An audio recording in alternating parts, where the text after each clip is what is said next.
뜨거워져요. 그리고 이 네거티브 네. 선거전이 좀 심해지고 있는데 더불어민주당 네. 안희정 의원이 작심하고 한 방 날렸죠. 아, 예, 그렇습니다. 22일이었나 아마 본인 페이스북을 통해서 글을 쓰셨을 텐데. 예, 새벽 2시에 썼다 그러죠? 네. 이날 평소에 네거티브를 좀 자제하자 이런 식의 내용을 주로 올리셨던 안희정 이제 후보께서 아마 문재인 후보 측이 자신이 이제 얘기를 했던 것에 대해서 끊임없이 내 발언을 왜곡을 하거나 아니면 이렇게 마타도어를 하고 있다. 또 심지어 나의 친문까지 이용을 하고 있다. 이런 식의 글을 올렸었죠. 심지어 이제 문 후보나 이런 캠프의 이런 사람들의 태도가 사람을 얼마나 좀 직업하게 하는지, 하여튼 이런 좀 뭐랄까요? 하여튼 기존에 안희정 지사가 했던 얘기라고는 좀 믿기가 힘들 정도로 좀 보기 힘든 그런 비판을 가했었죠. 그래서 본인 표현이 아니지 않냐 그랬더니 본인이 직접 쓴 거로 그 다음날 가갖고 또 전주가 어디 지역 가갖고 유사한 얘기를 했죠. 네, 가서 유사한 얘기도 하셨고, 원래 기자들 사이에서는, 이게 안희정 지사가 쓴 글이 맞나라는 얘기까지 돌 정도로. 네. 그 얘기도 돌았고 새벽에 술 한잔하고 쓰신 거 아닌가? 네, 그때 올라왔던 시간이 또 새벽이어가지고. 2시니까. 네. 근데 궁금한 게 즐겁하게 만든다라고 하는 게 표준말이에요? 기자분이니까 아실 거 아니에요? 즐겁하게 만든다는 건 예상치 못한 질문이지만 제 생각엔 표준어인 것 같습니다. 예, 원래 예상한 질문 안 합니다. 네. 이래서 저기가 힘듭니다. 그러니까 좀 진짜 질리긴 좀 질렸나 봐요. 네, 근데 이게 그전에 이렇게 안철수 예전에 국민의당 지금 대선 후보시죠. 예. 그분도 그렇고, 이제 박지원 대표도 그렇고, 뭔가 문재인 대표의 문제라기보다는 하여튼 캠프에. 네, 캠프라든지 아니면은 이렇게 비판 댓글이라던가 아니면은 최근에 또 18원 후원금이 좀 논란이 된 적도 있고 이런 것들에 대해서 굉장히 좀 질려하는 그런 모습들이 좀 보이긴 했었는데 근데 그거를 과연 문재인 대표의 탓으로 돌릴 수 있는가에 대해서는 조금 생각이 좀 다를 수는 있을 것 같아요. 네. 표 의원님, 네. 아무래도 이제 표창원 의원님 같은 경우는 문재인 당 대표 시절에 영입 위로한이에요. 네. 그러니까 사실 어느 쪽에 이렇게 캠프에 들어가 있지 않더라도 네. 표창원 의원 하면 문재인 사람 아니냐. 네. 라고 하는 이런 딱지가 딱 붙어 다니지 않나요? 네, 그렇죠. 예. 그래서 제가 뭘 잘못하면 저한테 한 50%의 비난이 오고요. 나머지 50%는 또 문재인 후보에게 가는 이런 현상이 빚어지고 있어서 제가 상당히 이제 위축되어 있는 그런 상태입니다. 네. 좀 조심스러울 것 같아요. 네, 무척 조심스럽습니다. 그래도 오히려 이제 경선에는 저는 전혀 참여하지 않고요. 어떤 후보에게도 어떤 유리하거나 불리한 언급은 전혀 하지 않고. 문재인 캠프에 안 들어가 있어요? 안 들어가 있습니다. 네. 그쪽에서 왕따 당한 건가요? 아닙니다.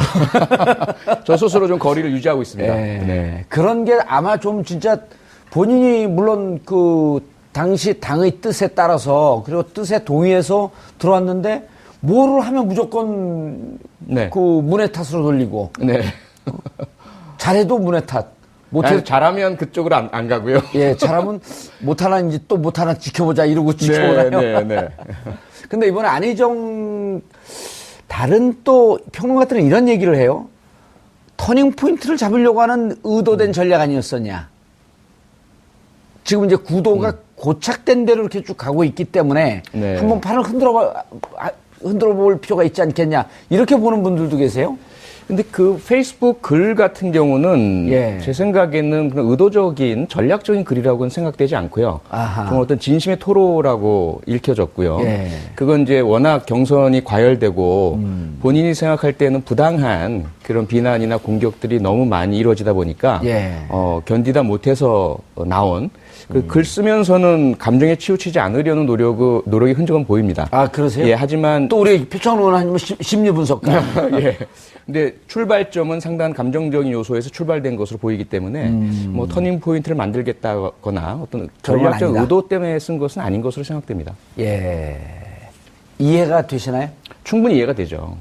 왜냐하면 그럼 문재인 캠프가 질리도록 하는 게 많았나요? 아니죠. 캠프보다는 앞서 정상근 기자님도 말씀하셨지만 주위 분들이 지금 이게 거의 전면전 양상이고 지지자분들, 네티즌, 언론을 포함해서 도대체 누가 어떻게 시작해서 어떻게 확산됐는지를 좀 찾아보기 어려울 정도로 한번 어떤 비난이나 비판, 공격의 포인트가 찾아지면 거기 막 눈덩이처럼 불어나거든요. 그 현상을 딱 맞닥뜨렸을 때는 감정적으로 볼 때는 상대편 캠프 내지는 후보가 야기하거나 방관한 것이 아니냐라는 이런 감정적인 생각이 들게 되죠. 예.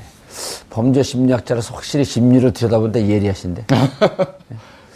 김경진 의원님. 네. 표창원 의원님은 지난 2016년에 도전해서 원샷 원킬.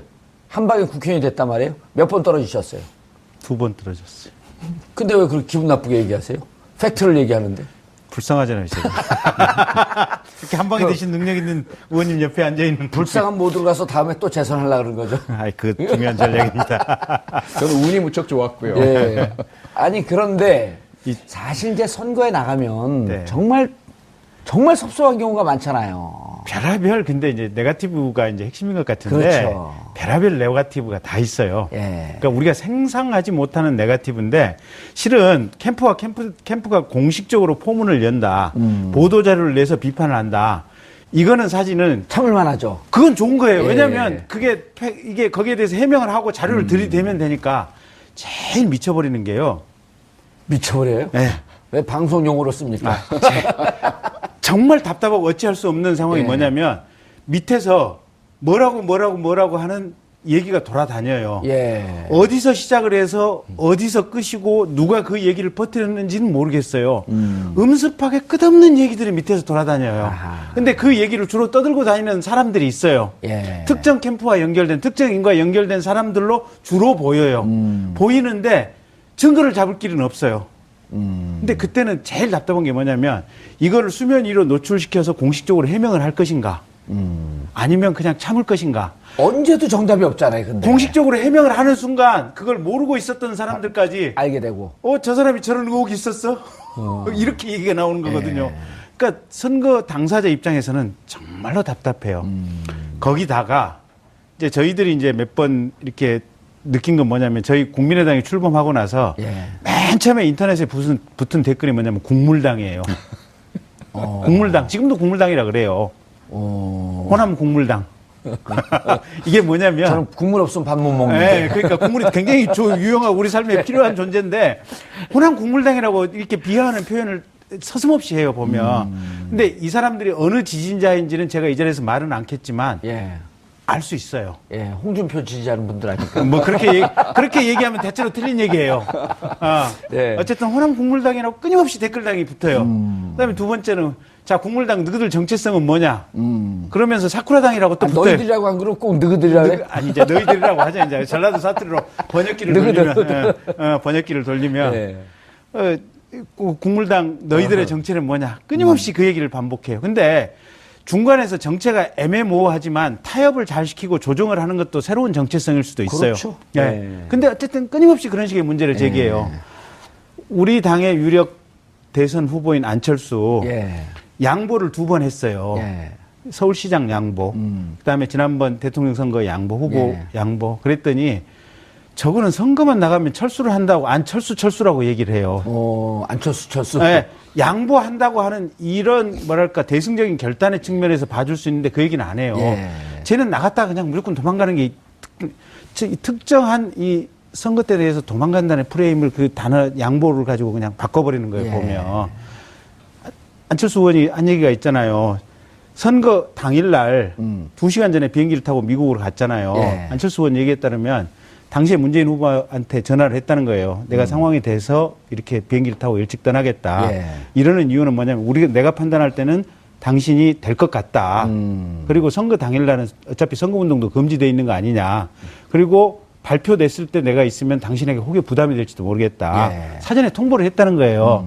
근데 그게 어느 시점에 인터넷은 어떻게 도냐면 저놈이 선거 끝까지 안 도와주고 도와주는 신용만 하다가 선거 당일날 선거 끝나기도 전에 도망가 버렸다. 이런 식으로 얘기가 도는 거예요. 그 꼴을 몇 번 당하고 나면 정내미가 떨어져요. 즐거워하는. 근데 그 마지막 중에 하나가 이제 마지막 이 심장에 비수를 꽂는 게 뭐냐면 문자를 한 1000개씩 받으면 박원순도 문자 한 1000개 받고 뒤로 나가 떨어졌잖아요. 보면 이게 안희정도 문자 1000개 안 받았는지 몰라. 근데 문자를 한 1000개쯤 받고 나면 머릿속에 하얘지면서 자지력이 없어지고 그냥 아무 생각이 없어져요. 그 표현이 저는 문자 6만 개 받았습니다. 6만 개. 그 격려 문자요? 네. 독설과 욕설로. 예. 격려 문자가 아니고? 그렇죠. 그러니까 이제 문자 1000개라고 하는 건 수치고, 문자가 끝없이 쌓여가지고 도저히 읽을 수 없는 상태가 되는데 몇 개를 처음에 까보면 처음부터 끝까지 이 X세야, 이 뭐야부터 시작을 해가지고 문자를 받기 시작하면, 자기 삶을 근원적으로 돌아봐야 아무 생각도 없어요. 무슨 의욕도 없어요. 이게 심리가 표현이 이럴 때 심리가 약한 이른바 이제 연예인들 이런 경우 댓글 보다가 막 자살하는 경우도 있고 그런 거 아니에요? 그렇죠. 그래서 사실은 우리가 그 연예인이나 감성이 풍부하신 분들께는 절대로 그렇게 하면 안 되고요. 정치는 그나마 좀 독하니까. 정치는 그걸 또 감수해야 될 직업이다 보니까 어느 정도 이제 그런 그 지지자분들이나 정치에 관심 가져주시는 분들의 조금 오해가 많이 섞여 있죠. 그런 비난들을 좀 아프지만 좀 견뎌줄 필요는 있을 것 같아요. 이 문제를 좀 한번 해명해 보셔야 될 것 같은데 지금 이제 민주당 경선이 시작이 됐단 말이에요. 네. 현장 투표 결과가 근데 바로 오늘인가요, 어젠가요? SNS에 엑셀 파일 형태로 해서 사진 파일로 공개가 됐죠. 예. 실제 결과가 맞나 봐요, 그게? 근데 아직까지 지금 조사 중인데요. 확인은 되지 않고 있고요. 그래서 오늘 저 방송에 제가 말씀드리기 위해서 조사를 좀 예비적으로 해봤습니다. 그랬더니 이게 어떻게 된 거냐 하니까 당에서 공식 집계한 건 절대로 아니고요. 지금 각 투표소마다의 후보 진영에서 나온 참관인들이 계세요. 이분들이 투표 참관도 하지만 개표 참관도 하시거든요. 각 투표소 내에서 자신이 봤던 것들을 나누신 교환을 하신 것 같아요. 이렇게 단체 방 있잖아요. 메신저 방. 단톡방.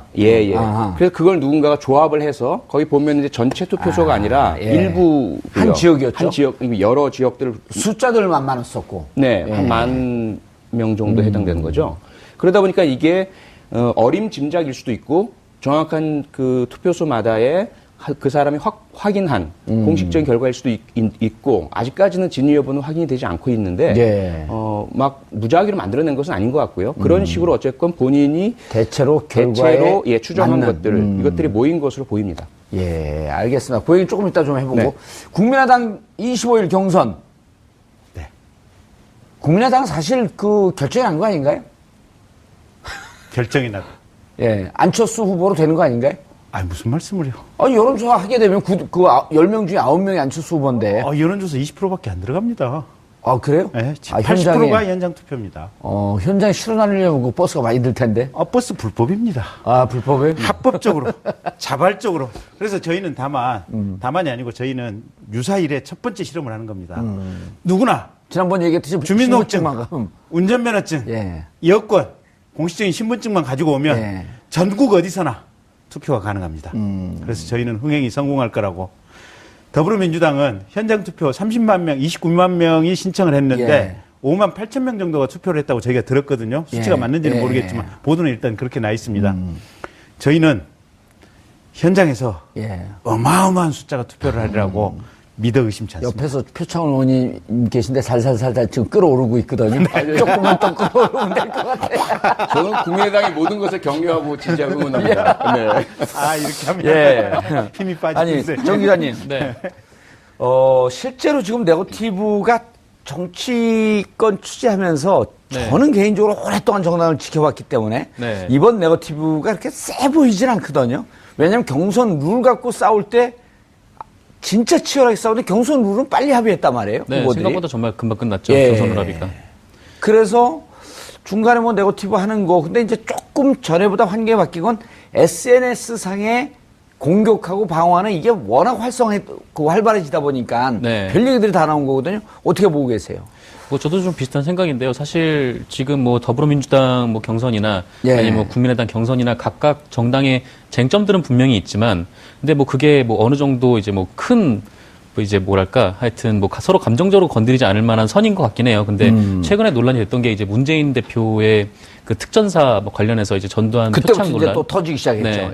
그때부터 이제 터진 거랑 다름이 없는데 근데 이것도 아까 말씀하신 대로 기존에 있었던 경선 과정이랑 좀 생각을 해보면은 그렇게 이게 큰 네거티브인가라는 생각이 좀 들더라고요. 그러니까 2007년인가 2006년인가 그때 한나라당 당시 경선을 돌이켜보면 2007년입니다.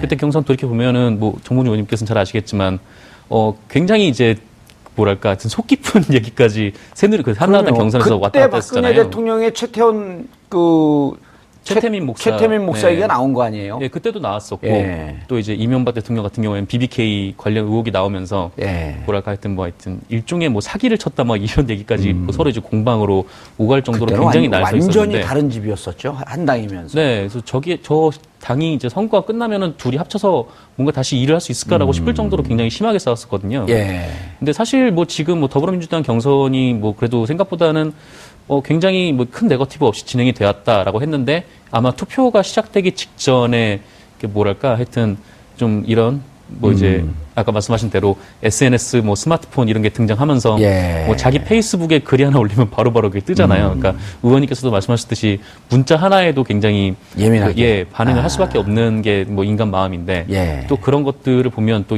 자기에 대한 욕설들을 보면은 사실 좀 뭐랄까 하여튼 인간적으로 좀 많이 모멸감을 느끼고 하겠죠.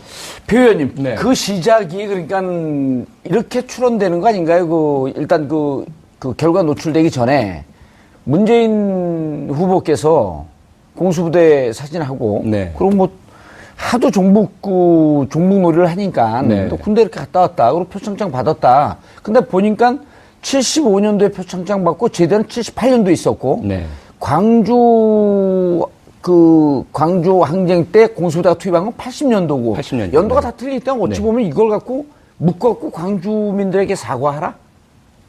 조금 앞뒤는 안 맞았었거든요. 그러니까 이제 그걸 갖고 물고 늘어지다 보니까 문재인 측 지지자들이 안철수가 죄송합니다.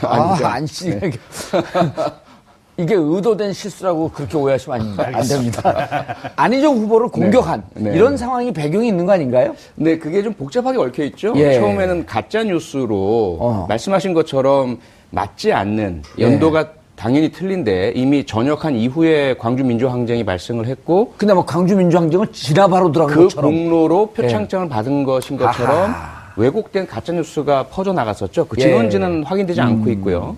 여기에 대해서 이제 방어적으로 그리고 거기에 덧붙여 색깔론, 종북몰이 이런 것들이 계속되어 왔지 않습니까? 또 안보관을 문제 삼는 공격도 있었고요. 그러다 보니까 아마도 문재인 후보 캠프 측에서 그 모 방송국 토론에서 인생의 사진 하나를 골라라라고 했을 때 그 특전사 사진을 내밀었던 것 같아요. 그것을 설명하는 과정에서 한쪽으로는 그 당시에 이제 12.12 쿠데타를 반대하다가 그 총격을 받고 사망하신 정병주 사령관으로부터 받은 표창도 있고 그때 또 설명을 하시면서 반대로 그 반란군의 수괴인 이런 표현을 썼단 말이죠. 그렇죠. 어떤 정치인도 공식적으로 전두환에 대해서 반란군 수괴라는 표현을 쓴 적은 없는 것으로 알고 있는데 그렇게 표현하면서 그 사람에게서도 표창장을 받았다. 그러니 더 이상 이런 뭐 안보관이네 색깔로는 이야기하지 말아라라는 이제 취지였는데 문제는 이제 그것이 전두환에게 받은 표창장을 자랑하느냐라는 식의 그 비판이 일어나면서 최성원이 그렇게 했죠. 최성 시장이 그거 찢어버려지고 그걸 갖고 계세요 그랬단 말이에요. 나 같으면 찢어버렸겠다. 뭐 이렇게 오히려 그건 좀 귀엽게 들릴 정도더라고. 그 이후에 터지는 상황을 보면 좀 지금 봉합됐나요? 어쨌나요? 일단 봉합된 것으로 저는 파악을 하고 있고요. 뭐 많은 공방이 오고 갔고 그리고 상호간에 안희정 후보께서도 본인이 그런 그 비난을 하신 건 아니기 때문에 캠프 내에 있는 다른 의원분들이 그렇게 얘기를 했었고요. 그래서 그런 그 의혹 제기는 옳지 않다라고 본인이 말씀하셨고 그러한 뭐 표창장의 존재라든지 그 군복무 시절의 부분에 있어서는 공격할 부분이 아니다라는 정리를 했기 때문에 마무리가 된 것으로 보이는데 문제는 그러한 문제 제기를 한 안희정 후보 캠프 측 의원들로 인해서 안희정 후보에 대한 직접적인 왜 그렇게 타락했냐 변했냐 또는 네거티브를 일삼느냐 라는 이제 공격이 행해지니까 억울하신 거죠, 안희정 후보는. 그렇죠. 그동안 그런 게 더 열받죠. 그렇죠. 사실은. 그냥 네거티브 막 하고 거기서 말아야 되는데 또 제가 보니까 그 얘기가 제일 아팠던 것 같은데 안희정 캠프 계신 분들 안희정을 더 이상 망가뜨리지 마라. 그렇죠. 그렇죠. 그게 때리는 시어머니보다 말리는 시누이가 얄밉다는 그런 좀 느낌 아닌가요? 그런 것도 있고 그다음에 이제 마치 안희정 후보가 캠프 전체를 컨트롤하지 못하는 것인 것처럼 휘둘리는 것인 것처럼 그러면 사실은 대통령 후보로서는 상당히 자존심 상하는 공격일 수밖에 없고요. 그래서 그런 것들이 많이 얽히고 설켜서 나온 그 반응이었던 것으로 보입니다. 김경진 의원님, 저는 자꾸 이제 이게 그 얘기를 듣다 보면 좀 세뇌되는 게 안철수 의원이 계속 이 얘기를 해요. 보수 후보 못 낸다 이번에. 문재인과 내가 1대1 구도가 된다. 네. 그리고 내가 이긴다. 네. 그 자주 계속 듣다 보니까 그렇게 될 것 같아요. 지금도 그렇게 가고 있잖아요. 아니, 보수 후보가 나오긴 했지만. 눈빛이 좀 흔들렸어요. 근데 순간적으로. 정봉주 의원께서 흔들리셨구만. 아니, 자꾸 들으니까 진짜 그렇게 될 것 같아요. 아니, 그렇게 가고 있잖아요. 예. 반기문 낙마했잖아요. 예. 지금 황 총리 못 나왔잖아요. 못 나왔고. 예. 그 다음에 보수 후보라고 지금 어쨌든 자유한국당이든 바른정당이든 내고는 있지만. 예. 유의미하지가 않잖아요. 아하. 유의미하지 않잖아요. 예. 나오긴 나오지만 20% 두 군데 다 합쳐봐야 20% 박스권 안에 지금 갇혀 있잖아요. 예. 보면. 5%, 10% 안쪽들이잖아요. 보면. 근데 이제 문제는 지금 국민의당 전체 당원 보니까 18만 명. 네. 그 중에 이제 그 호남에 9만 명. 네. 광주에 한 4, 5만 명. 네. 광주에 어쨌든 이게 국민의당이 지금 중심이고 뿌리거든요. 네. 근데 경선이 이거 하나 들고 갖고 흔들면 된다는데 이게 지금 잘 불이 안 붙어갖고. 붙었어요. 붙었어요? 네. 우리 동네만 해도 가겠다는 사람들 무진장 많아요. 김경진 의원이 만나니까 가겠다 그러는데 더불어민주당으로 잘못 간 거 아닙니까? 아이, 무슨 말씀을. 아니, 내일 모레 카메라 가지고 와봐요. 예. 제 지역구가 북구갑인데, 예. 토요일 날 북구청에서 지금 투표를 하거든요. 광주 북구청 3층에서. 와보세요. 사람들이 얼마만큼 인산인해를 이루고 줄을 서는지 예. 보시면 돼요. 근데 버스가 동원되는지 한번 보세요. 안 되겠죠. 안 되죠, 김경진 당연히. 의원이 여기서 네. 안 된다 그러는데 검찰 출신인데. 네. 딱 지켜보세요. 근데 왜 이 룰을 만들었어요? 흥행을 위해서. 흥행을 위해서. 네. 그리고 가급적이면 많은 사람들이 직접 당내 경선에 참여하는 선례를 만들어야지. 그러니까 완전 참여 오픈 프라이머리는 지금까지 계속 모든 당에서 설왕설래만 있어 왔잖아요. 보면 그렇죠. 더불어민주당도 그렇고 보수정당 다처럼 진보 쪽 진영의 정당에서 많은 얘기가 왔었어요. 예. 감히 지금까지 한 번도 시도를 못 해봤어요. 저희 국민의당이 첫 번째 시도를 하는 거예요. 알겠습니다. 정 기자님, 국민의당 후보가 1차가 4월 3일이죠. 1차 네. 결정이. 1차 결정이요? 예.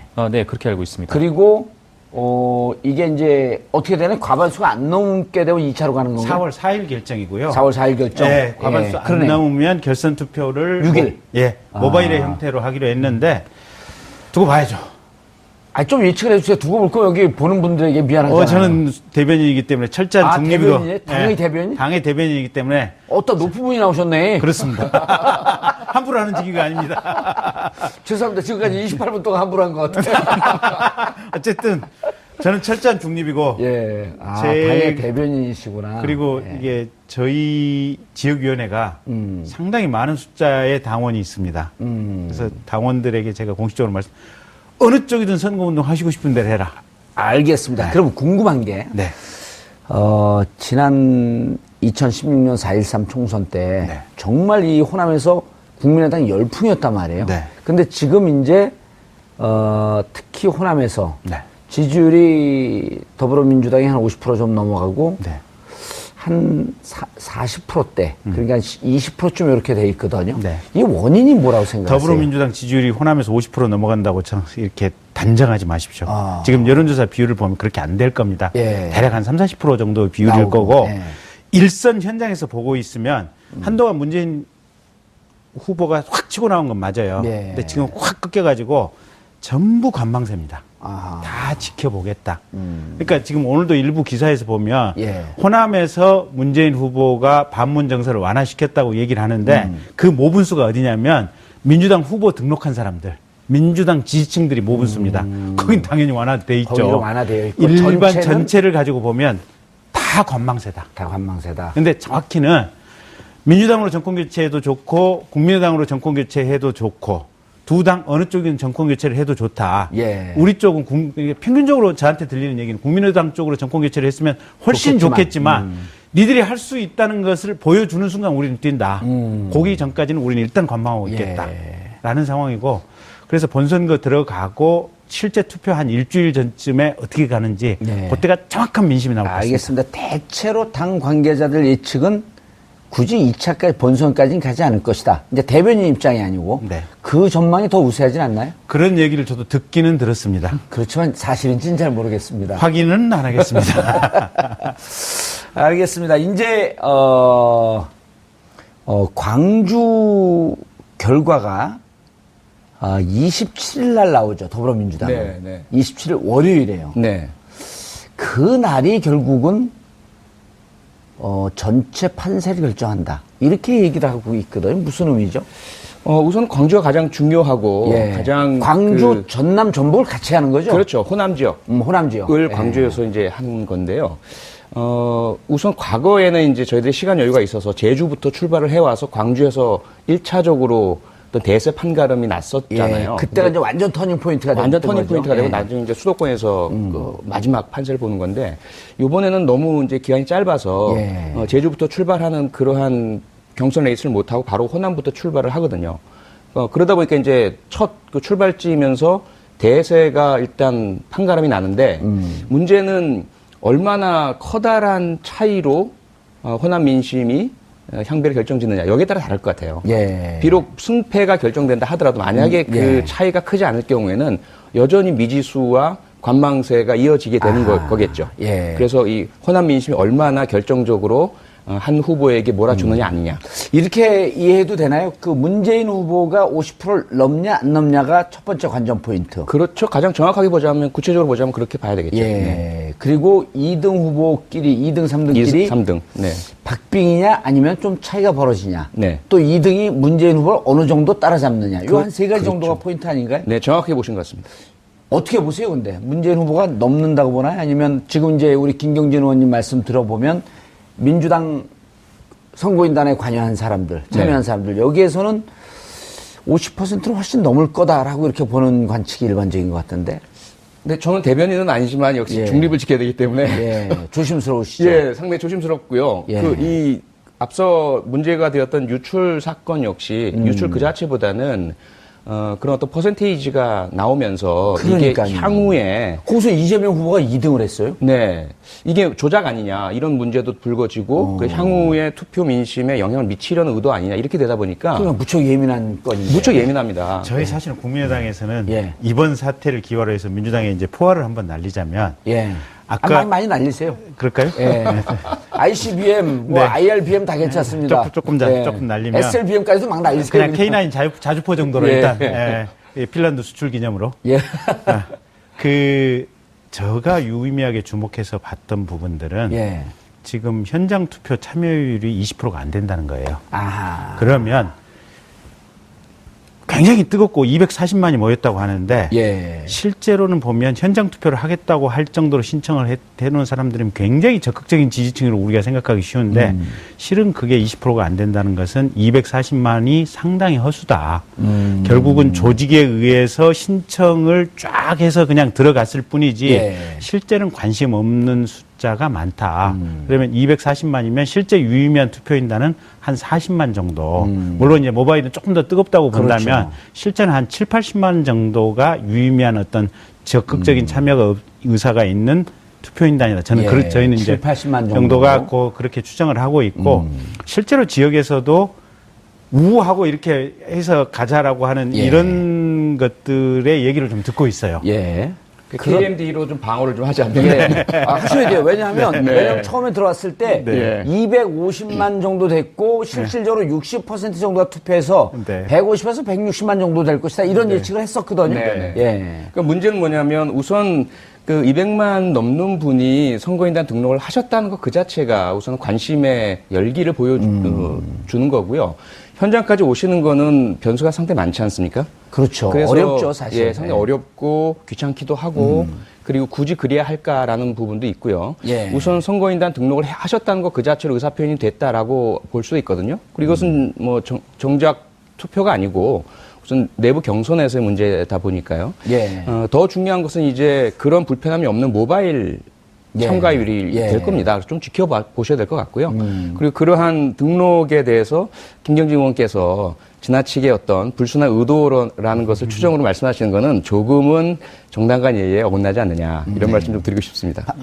예의에는 어긋날 수는 있지만 어차피 선거라고 하는 것이 난타전이니까 당내 후보들끼리도 난타전인데 당이 다른데 시청자분들은 좋아하세요. 더 싸우세요, 더. 당이 다른데 뭐 좀 쏴야죠. 뭐 좀 난타전을 해야죠. 자, 다시 반론 기회 드리겠습니다. 서로 간에 이게 보면 박스뛰기로 이게 투표인단 모집해가지고 그냥 집어넣는 것이 아니냐라는 얘기가 있고. 그런 또 과거에 했던 그 패습을 또 했을 가능성이 대한 얘기가 있고. 또 하나. 두 번째는 그 박스가 복사가 돼서 심지어는 요쪽 동시에 들어간다. 그러니까 보고가. 예. 그러니까 문 쪽에는 당신을 위해서 우리가 등록을 했습니다. 또 안쪽에는 당신을 위해서 등록을 했습니다. 또 이쪽에는 당신을 아주 전형적인 패습이 예. 반복되고 있다는 예. 얘기가 일부 저한테 들어오고 있고 문재인이나 예. 정권 교체가 되면 적폐청산을 여기서부터 해야 되네. 예. 예. 그리고 또 실제로 제가 이제 제 여기 보면 그 카카오톡이 있는데요. 예.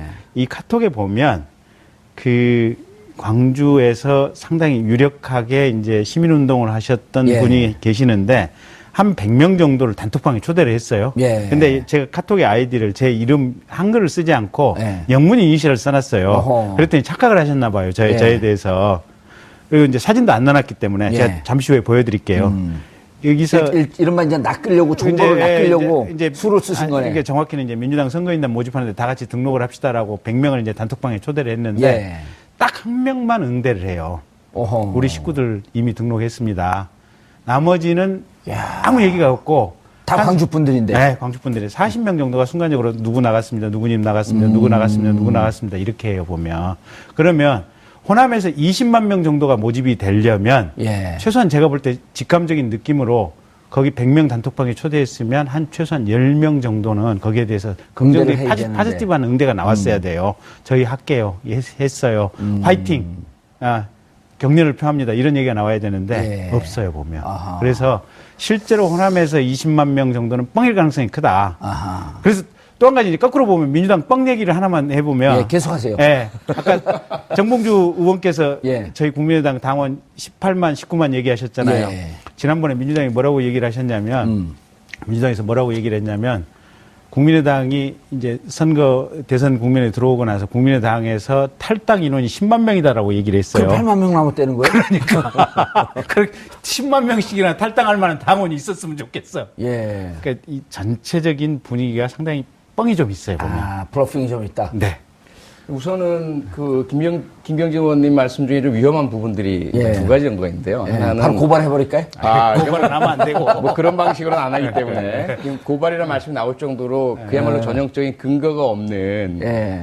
허위 사실에 가까운 음해성 발언이시다. 예. 두 번째로는 아니, 근데 어쨌건 카톡은 보여드릴게요. 예, 두 번째는 그 둘이 끝나서 같이 서로 나눠서 보시고. 아니, 예, 말씀하세요. 어쨌건 그분들이 모두 다 우리 소중한 유권자분들이세요. 예. 그래서 그분들을 모욕하는 집단적인 모욕이 될 수가 있다라는 것이고요.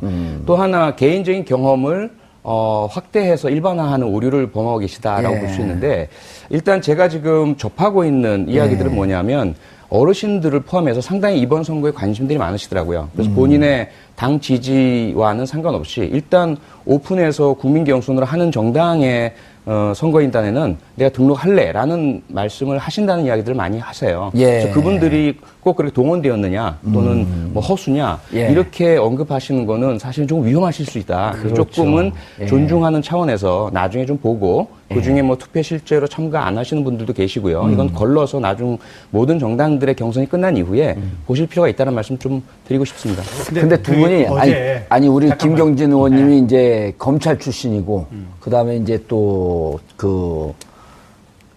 표창원 의원님은 이제 경찰의 출신이고. 프로파일러 출신이고 그러다 보니까 두 분의 말씀이 시청자분들은 저런 얘기가 충분히 정당 내에서 있구나라고 하는 이해도를 올리는 데는 무척 도움이 돼요. 그러니까 최소한 오늘 언론에 난 지금 민주당 실제 현장 투표 5만 8천 명 그거는 제가 볼 땐 여러 언론에 났으니까 저희가 직접 민주당을 통해서 검증을 한 건 아니에요. 예. 근데 여러 언론의 기자들이 취재를 해서 났을 정도라면 그거는 실제 수치는 맞는 것 같아요.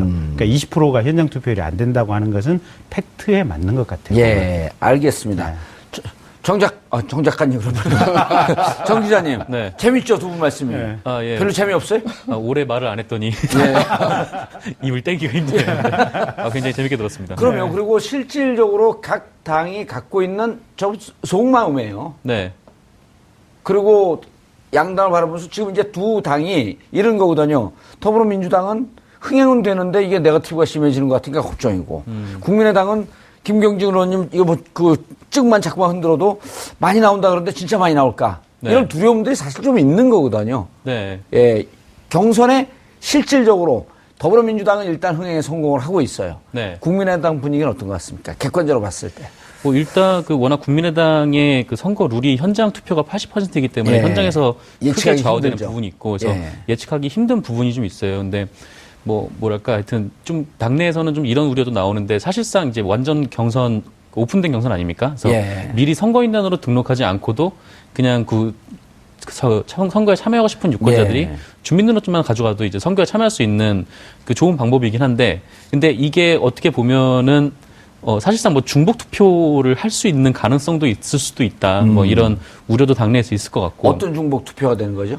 그러니까 사실상 이게 그 얼굴을 보고 주민등록번호를 보고 주민등록증을 보고 그렇게 이제 선거 관리하시는 분이 이렇게 대조해서 들여다 준대요. 그러니까 원래는 뭐 지문인식 같은 이제 프로그램도 이제 고민을 했었는데 이제 그거 같은 경우에는 그거만 보고 약간 좀 시스템상으로 어렵다. 그래서 뭐 내부에는 뭐 그렇게 뭐 그런 선거가 될 수 있는 의혹도 있지 않겠냐. 그러니까 뭐 정상근 기자가 이런 정장을 입고 갖고 투표를 한번 하고 또 다시 갖고 좀 캐주얼한 목적으로 안경을 벗고 와서 또 하고 이럴 위험성이 있다는 건가요? 네, 뭐 그러니까 제가 설명을 드리면 이런 거예요. 중복 투표. 그러니까 그 얘기가 계속 나오던데. 일단 신분증을 가지고 가면 주민번호하고 이름하고 주소는 입력을 해요. 그러니까 그걸 입력을 해놔고 검증을 할 것 같은데. 입력을 하고 검증을 하고 근데 다만 지문을 안 찍어요.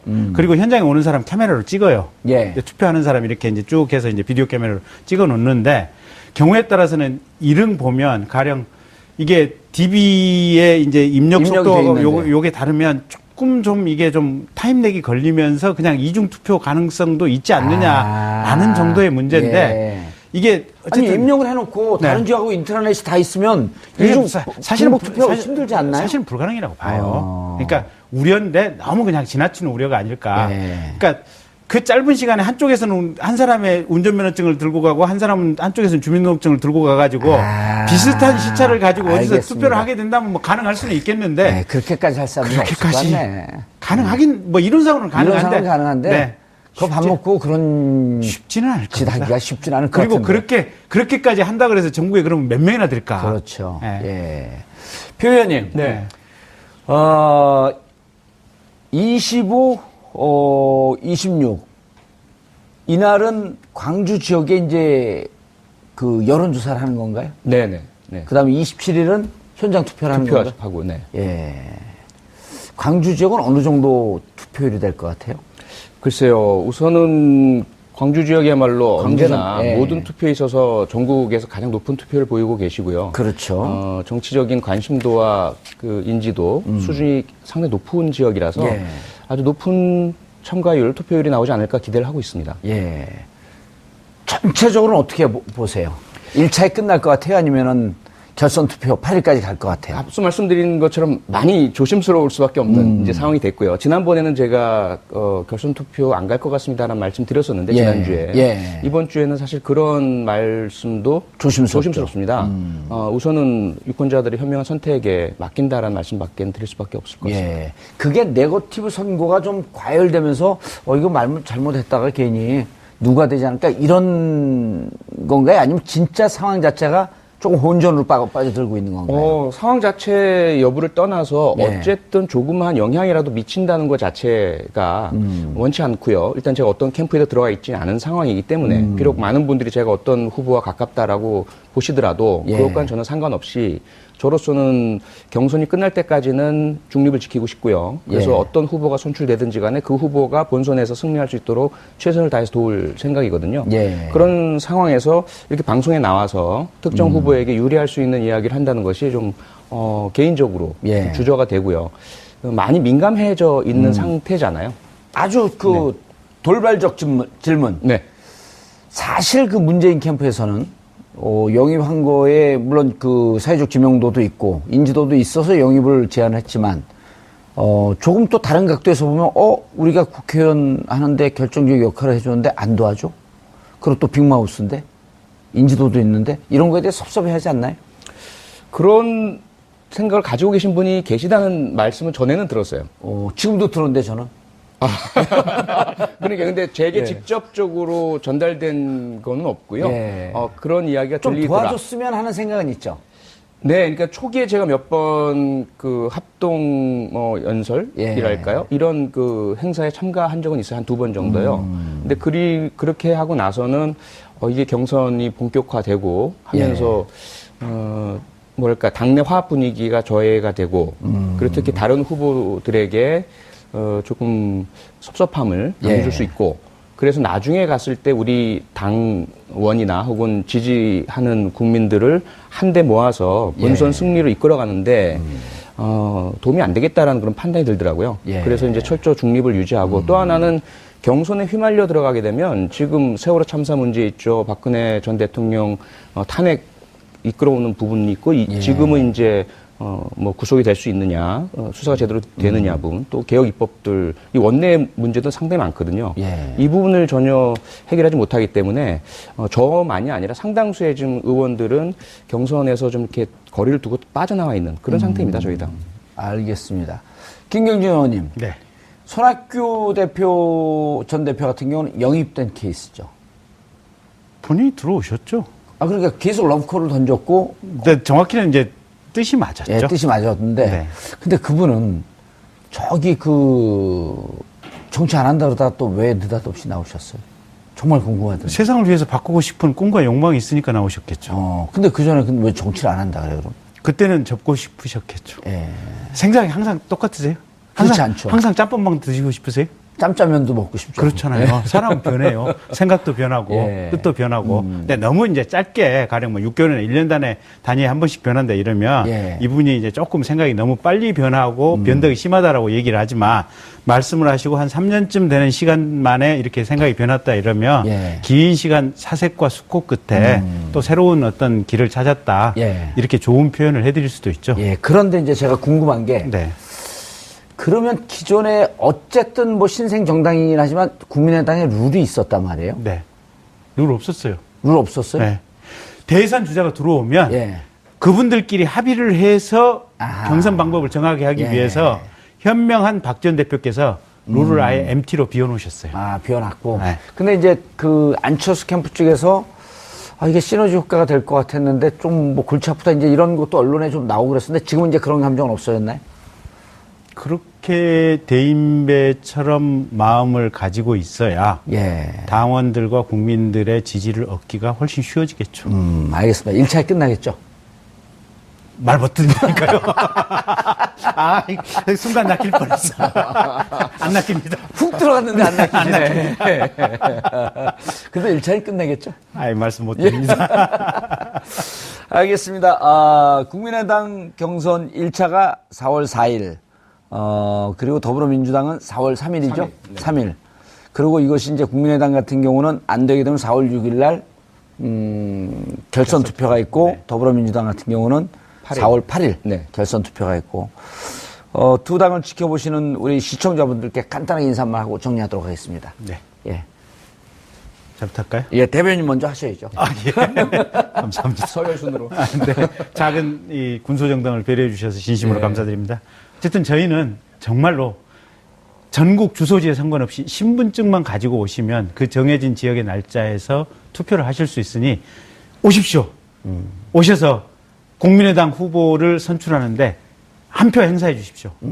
민주주의가 발전하고 대한민국이 발전하고 미래 4차 산업혁명에 대비할 수 있는 새로운 길이 열립니다.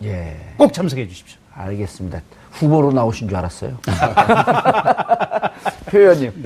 네, 저희 더불어민주당의 당내 경선 과정에서 이런저런 잡음이 나와서 많은 심려를 끼쳐드린 점 사과드리겠습니다. 하지만 좀 이해의 폭을 넓게 가져주셨으면 하는 바람이고요. 스포츠 경기에서도 승리를 위해서 치열하게 공방을 벌이지 않습니까? 그러다 보면 뭐 부상도 나올 수 있고요.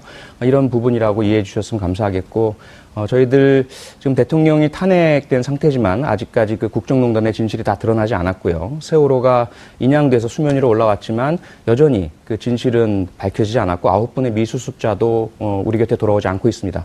저희들 국민 여러분과 함께 늘 아프고 슬픔, 기쁨 나누면서 최선을 다해서 열심히 하겠습니다. 고맙습니다. 더불어민주당 표창원 의원님 그리고 국민의당 김경진. 국민의당은 아닙니다. 국민의당이에요. 그렇습니다. 국민의당 김경진 의원님 감사하고요.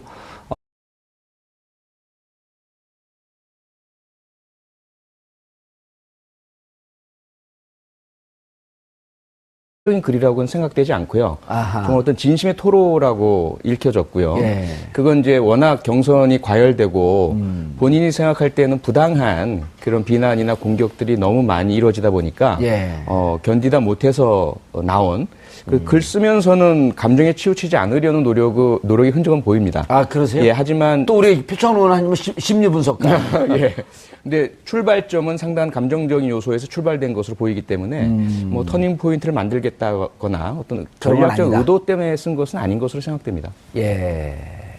이해가 되시나요? 충분히 이해가 되죠. 왜냐하면 그럼 문재인 캠프가 질리도록 하는 게 많았나요? 아니죠. 캠프보다는 앞서 정상근 기자님도 말씀하셨지만 주위 분들이 예, 지금 이게 뭐 거의 그 전면전 양상이고 지지자분들, 네티즌, 언론을 포함해서 도대체 누가 어떻게 시작해서 어떻게 확산됐는지를 좀 찾아보기 어려울 정도로 예. 한번 어떤 비난이나 비판, 공격의 포인트가 찾아지면 거기 막 눈덩이처럼 불어나거든요. 그 현상을 딱 맞닥뜨렸을 때는 감정적으로 볼 때는 상대편 캠프 내지는 후보가 야기하거나 방관한 것이 아니냐라는 이런 감정적인 생각이 들게 되죠. 예. 범죄 심리학자라서 확실히 심리를 들여다보는데 예리하신데. 김경진 의원님. 네. 표창원 의원님은 지난 2016년에 도전해서 원샷 원킬. 한 방에 국회의원이 됐단 말이에요. 몇 번 떨어지셨어요? 2번 떨어졌어요. 근데 왜 그렇게 기분 나쁘게 얘기하세요? 팩트를 얘기하는데. 불쌍하잖아요, 제가. 이렇게 한 방에 되신 능력 있는 의원님 옆에 앉아있는. 불쌍한 모드로 가서 다음에 또 재선하려고 그런 거죠. 아이, 그 중요한 전략입니다. 저는 운이 무척 좋았고요. 예. 아니, 그런데 사실 이제 선거에 나가면 네. 정말 섭섭한 경우가 많잖아요. 별의별, 근데 이제 네거티브가 이제 핵심인 것 같은데. 그렇죠. 별의별 네거티브가 다 있어요. 예. 그러니까 우리가 상상하지 못하는 네거티브인데, 실은 캠프가 공식적으로 포문을 연다. 보도자료를 내서 비판을 한다.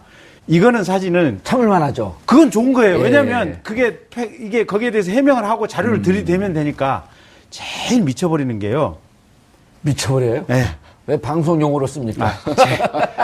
정말 답답하고 어찌할 수 없는 상황이 예. 뭐냐면 밑에서 뭐라고 하는 얘기가 돌아다녀요. 예. 어디서 시작을 해서 어디서 끝이고 누가 그 얘기를 퍼뜨렸는지는 모르겠어요. 음습하게 끝없는 얘기들이 밑에서 돌아다녀요. 아하. 근데 그 얘기를 주로 떠들고 다니는 사람들이 있어요. 예. 특정 캠프와 연결된, 특정 인과 연결된 사람들로 주로 보여요.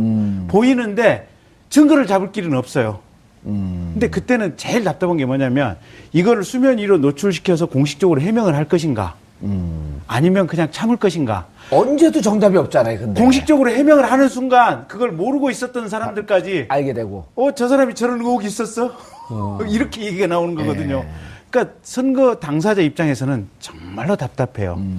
거기다가 이제 저희들이 이제 몇 번 이렇게 느낀 건 뭐냐면 저희 국민의당이 출범하고 나서 맨 처음에 인터넷에 붙은 댓글이 뭐냐면 국물당이에요. 국물당. 지금도 국물당이라 그래요. 호남 국물당. 이게 뭐냐면 저는 국물 없으면 밥 못 먹는데. 네, 그러니까 국물이 굉장히 유용하고 우리 삶에 필요한 존재인데 호남 국물당이라고 이렇게 비하하는 표현을 서슴없이 해요, 보면. 근데 이 사람들이 어느 지지자인지는 제가 이 자리에서 말은 않겠지만 알 수 있어요. 예, 홍준표 지지하는 분들 아닙니까? 뭐 그렇게 얘기하면 대체로 틀린 얘기예요. 네. 어쨌든 호남 국물당이라고 끊임없이 댓글당이 붙어요. 그다음에 두 번째는 자 국물당 뜨거워져요. 그리고 이 네거티브 네. 선거전이 좀 심해지고 있는데 더불어민주당 네. 안희정 의원이 작심하고 한 방 날렸죠. 예, 그렇습니다. 뭐 22일이었나 아마 본인 페이스북을 통해서 글을 쓰셨을 텐데. 예, 새벽 2시에 썼다 그러죠? 네. 이날 뭐 평소에 뭐 네거티브를 좀 자제하자 뭐 이런 식의 뭐 내용을 주로 올리셨던 안희정 이제 후보께서 아마 그 뭐 문재인 후보 측이 뭐 자신이 이제 얘기를 했던 것에 대해서 끊임없이 내 발언을 왜곡을 하거나 아니면 이렇게 마타도어를 하고 있다. 또 심지어 나의 친문까지 이용을 하고 있다. 뭐 이런 식의 글을 올렸었죠.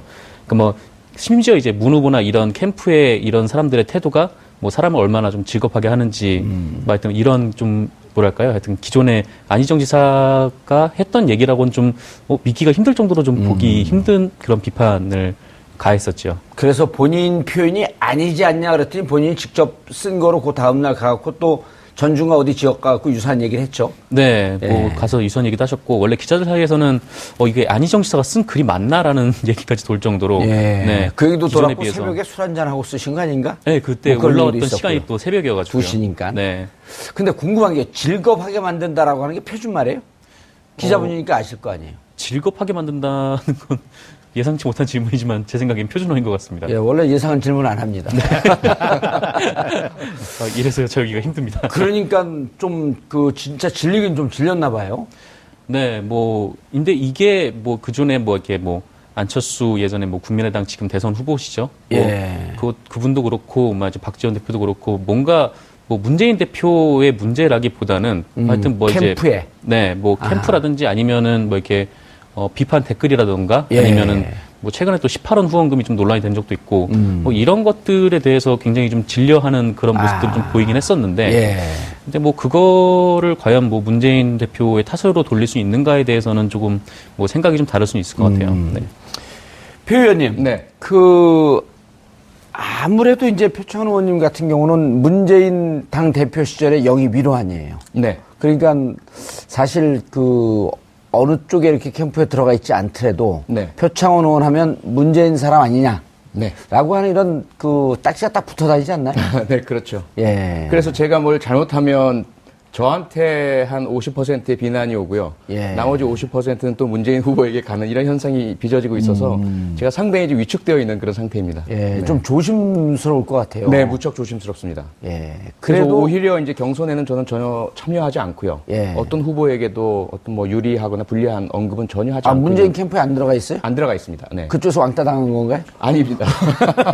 저 스스로 좀 거리를 유지하고 있습니다. 네. 그런 게 아마 좀 진짜 본인이 물론 당시 당의 뜻에 따라서 그리고 뜻에 동의해서 들어왔는데 뭐를 하면 무조건 문의 탓으로 돌리고 잘해도 문의 탓. 잘하면 그쪽으로 안 가고요. 예, 잘하면 못하나 이제 또 못하나 지켜보자 이러고 지켜보나요? 네. 근데 이번에 안희정 다른 또 평론가들은 이런 얘기를 해요. 터닝 포인트를 잡으려고 하는 의도된 전략 아니었었냐.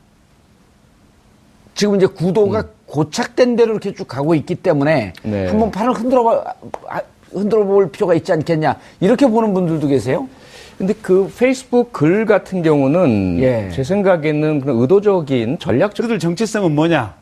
그러면서 사쿠라당이라고 또 붙어요. 너희들이라고 안 그러고 꼭 너희들이라고 해? 아니, 이제 너희들이라고 하자. 이제 전라도 사투리로 번역기를 돌리면, 번역기를 돌리면, 국물당 너희들의 정체는 뭐냐? 끊임없이 그 얘기를 반복해요. 근데 중간에서 정체가 애매모호하지만 타협을 잘 시키고 조정을 하는 것도 새로운 정체성일 수도 있어요. 그렇죠.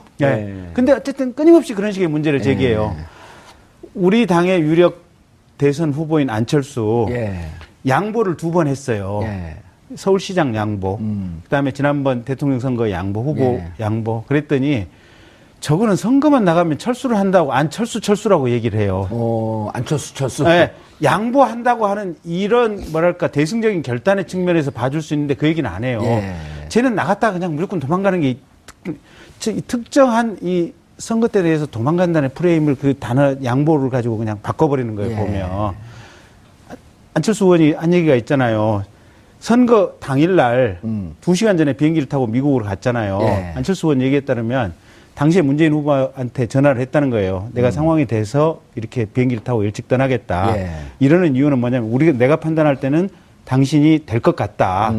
그리고 선거 당일날은 어차피 선거운동도 금지되어 있는 거 아니냐.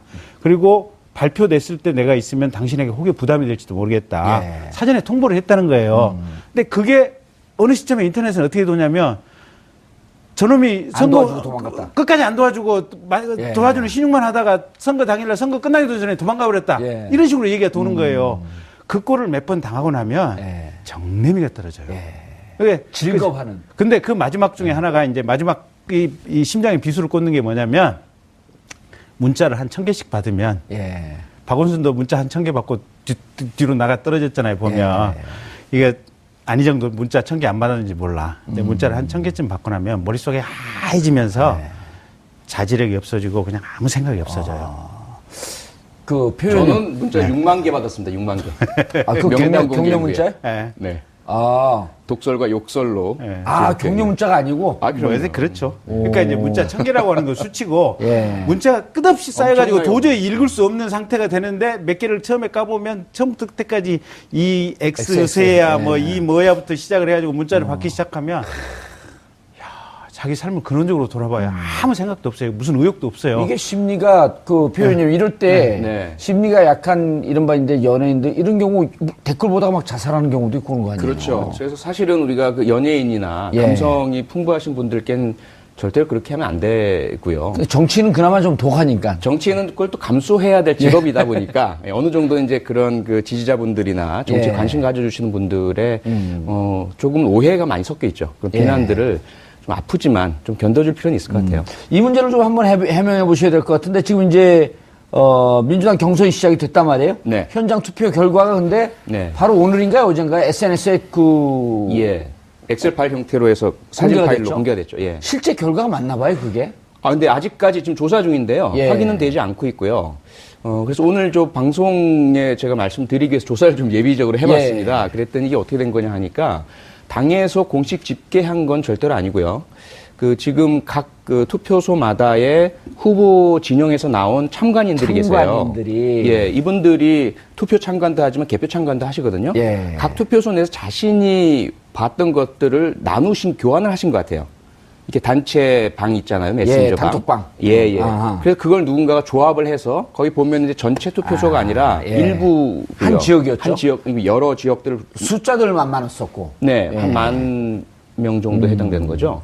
그러다 보니까 이게 어림짐작일 수도 있고 정확한 그 투표소마다의 그 사람이 확인한 공식적인 결과일 수도 있고 아직까지는 진위 여부는 확인이 되지 않고 있는데 막 무작위로 만들어낸 것은 아닌 것 같고요. 그런 식으로 어쨌건 본인이 대체로 추정한 이것들이 모인 것으로 보입니다. 알겠습니다. 그 얘기 조금 이따 좀 해보고 국민의당 25일 경선. 국민의당 사실 결정이 난 거 아닌가요? 결정이 났다. 안철수 후보로 되는 거 아닌가요? 무슨 말씀을 해요? 여론조사 하게 되면 10명 중에 9명이 안철수 후보인데. 여론조사 20%밖에 안 들어갑니다. 그래요? 네, 80%가 현장 투표입니다. 현장에 실어나르려면 버스가 많이 들 텐데. 버스 불법입니다. 불법이에요? 합법적으로, 자발적으로. 그래서 저희는 다만이 아니고 저희는 유사일에 첫 번째 실험을 하는 겁니다. 누구나. 지난번 얘기했듯이 주민등록증, 운전면허증, 여권, 공식적인 신분증만 가지고 오면 전국 어디서나 투표가 가능합니다. 그래서 저희는 흥행이 성공할 거라고. 더불어민주당은 현장 투표 30만 명, 29만 명이 신청을 했는데 5만 8천 명 정도가 투표를 했다고 저희가 들었거든요. 수치가 맞는지는 모르겠지만 보도는 일단 그렇게 나 있습니다. 저희는 현장에서 어마어마한 숫자가 투표를 하리라고 믿어 의심치 않습니다. 옆에서 표창원 의원님 계신데 살살살살 지금 끌어오르고 있거든요. 조금만 더 끌어오르면 될 것 같아요. 저는 국민의당의 모든 것을 격려하고 지지하고 응원합니다. 이렇게 하면 힘이 빠지는데. 정 기자님.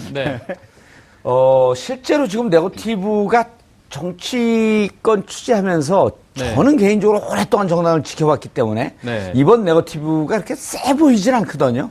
왜냐하면 경선 룰 갖고 싸울 때 진짜 치열하게 싸우는데 경선 룰은 빨리 합의했단 말이에요. 후보들이. 생각보다 정말 금방 끝났죠. 경선 룰 합의가. 그래서 중간에 네거티브 하는 거. 근데 이제 조금 전에보다 환경이 바뀐 건 SNS상에 공격하고 방어하는 이게 워낙 활발해지다 보니까 별 얘기들이 다 나온 거거든요. 어떻게 보고 계세요? 저도 좀 비슷한 생각인데요. 사실 지금 더불어민주당 경선이나 아니면 국민의당 경선이나 각각 정당의 쟁점들은 분명히 있지만, 근데 그게 어느 정도 이제 큰 하여튼 서로 감정적으로 건드리지 않을 만한 선인 것 같긴 해요. 근데 최근에 논란이 됐던 게 이제 문재인 대표의 그 특전사 관련해서 이제 전두환 표창 논란. 그때부터 또 터지기 시작했죠. 그때부터 이제 터진 거랑 다름이 없는데. 근데 이것도 아까 말씀하신 대로 기존에 있었던 경선 과정이랑 좀 생각을 해보면은, 그렇게 이게 큰 네거티브인가라는 생각이 좀 들더라고요. 그러니까 2007년인가 2006년인가 그때 한나라당 당시 경선을 돌이켜보면. 2007년입니다. 그때 경선 돌이켜보면은 정몽준 의원님께서는 잘 아시겠지만, 굉장히 이제 하여튼 속 깊은 얘기까지 한나라당 경선에서 왔다 갔다 했었잖아요. 그때 박근혜 대통령의 최태원 최태민 목사 얘기가 나온 거 아니에요? 예, 그때도 나왔었고 또 이제 이명박 대통령 같은 경우에는 BBK 관련 의혹이 나오면서 뭐랄까 하여튼 일종의 뭐 사기를 쳤다 막 이런 얘기까지 뭐 서로 이제 공방으로 오갈 정도로 굉장히 날서 있었는데 완전히 다른 집이었었죠. 한 당이면서. 네, 그래서 저 당이 이제 선거가 끝나면은 둘이 합쳐서 뭔가 다시 일을 할 수 있을까라고 싶을 정도로 굉장히 심하게 싸웠었거든요. 근데 사실 뭐 지금 뭐 더불어민주당 경선이 뭐 그래도 생각보다는 굉장히 뭐 큰 네거티브 없이 진행이 되었다라고 했는데 아마 투표가 시작되기 직전에 뭐랄까 하여튼 좀 이런 뭐 이제 아까 말씀하신 대로 SNS 뭐 스마트폰 이런 게 등장하면서 뭐 자기 페이스북에 글이 하나 올리면 바로바로 그게 뜨잖아요. 그러니까 의원님께서도 말씀하셨듯이 문자 하나에도 굉장히 예민하게 반응을 할 수밖에 없는 게 뭐 인간 마음인데 또 그런 것들을 보면 또 자기에 대한 욕설들을 보면은 사실 좀 뭐랄까 하여튼 인간적으로 좀 많이 모멸감을 느끼고 하겠죠. 표 의원님, 그 시작이 그러니까 이렇게 추론되는 거 아닌가요? 일단 그 결과 노출되기 전에 문재인 후보께서 공수부대 사진하고 그리고 뭐 하도 종북놀이를 하니까 또 군대 이렇게 갔다 왔다 그리고 표창장 받았다. 근데 보니까 75년도에 표창장 받고 제대는 78년도에 있었고 광주 항쟁 때 공수부대가 투입한 건 80년도고 80년도. 연도가 다 틀릴 때 어찌 보면 이걸 갖고 묶어갖고 광주민들에게 사과하라? 조금 앞뒤는 안 맞았었거든요. 그러니까 이제 그걸 갖고 물고 늘어지다 보니까 문재인 측 지지자들이 안철수가 죄송합니다. 안씨 이게 의도된 실수라고 그렇게 오해하시면 안 됩니다. 안희정 후보를 공격한 이런 상황이 배경이 있는 거 아닌가요? 네, 그게 좀 복잡하게 얽혀 있죠. 처음에는 가짜 뉴스로 말씀하신 것처럼 맞지 않는 연도가 당연히 틀린데 이미 전역한 이후에 광주 민주항쟁이 발생을 했고 근데 뭐 광주 민주항쟁은 지나바로 들어간 그 것처럼 공로로 표창장을 받은 것인 것처럼 왜곡된 가짜뉴스가 퍼져나갔었죠. 그 진원지는 확인되지 않고 있고요. 여기에 대해서 이제 뭐랄까 방어적으로 그리고 거기에 덧붙여 색깔론 종북몰이 이런 것들이 계속되어 왔지 않습니까? 또 안보관을 문제 삼는 공격도 있었고요. 그러다 보니까 아마도 문재인 후보 캠프 측에서 그 모 방송국 토론에서 인생의 사진 하나를 골라라라고 했을 때 그 특전사 사진을 내밀었던 것 같아요. 그것을 설명하는 과정에서 한쪽으로는 그 당시에 이제 12.12 쿠데타를 반대하다가 그 총격을 받고 사망하신 정병주 사령관으로부터 받은 표창도 있고 그때 또 설명을 하시면서 반대로 그 반란군의 수괴인 이런 표현을 썼단 말이죠. 그렇죠. 어떤 정치인도 공식적으로 전두환에 대해서 반란군 수괴라는 표현을 쓴 적은 없는 것으로 알고 있는데 그렇게 표현하면서 그 사람에게서도 표창장을 받았다. 그러니 더 이상 이런 뭐 안보관이네 색깔론은 이야기하지 말아라라는 이제 취지였는데 문제는 이제 그것이 전두환에게 받은 표창장을 자랑하느냐라는 식의 그 비판이 일어나면서 최성원이 그렇게 했죠. 최성 시장이 그거 찢어버려지고 그걸 갖고 계세요 그랬단 말이에요. 나 같으면 찢어버렸겠다. 뭐 이렇게 오히려 그건 좀 귀엽게 들릴 정도더라고. 그 이후에 터지는 상황을 보면 좀 지금 봉합됐나요? 어쨌나요? 일단 봉합된 것으로 저는 파악을 하고 있고요. 뭐 많은 공방이 오고 갔고 그리고 상호간에 안희정 후보께서도 본인이 그런 그 비난을 하신 건 아니기 때문에 캠프 내에 있는 다른 의원분들이 그렇게 얘기를 했었고요. 그래서 그런 그 의혹 제기는 옳지 않다라고 본인이 말씀하셨고 그러한 뭐 표창장의 존재라든지 그 군복무 시절의 부분에 있어서는 공격할 부분이 아니다라는 정리를 했기 때문에 마무리가 된 것으로 보이는데 문제는 그러한 문제 제기를 한 안희정 후보 캠프 측 의원들로 인해서 안희정 후보에 대한 직접적인 왜 그렇게 타락했냐 변했냐 또는 네거티브를 일삼느냐 라는 이제 공격이 행해지니까 억울하신 거죠, 아니죠? 그렇죠. 그동안 그런 게 더 열받죠. 그렇죠. 사실은. 그냥 네거티브 막 하고 거기서 말아야 되는데 또 제가 보니까 그 얘기가 제일 아팠던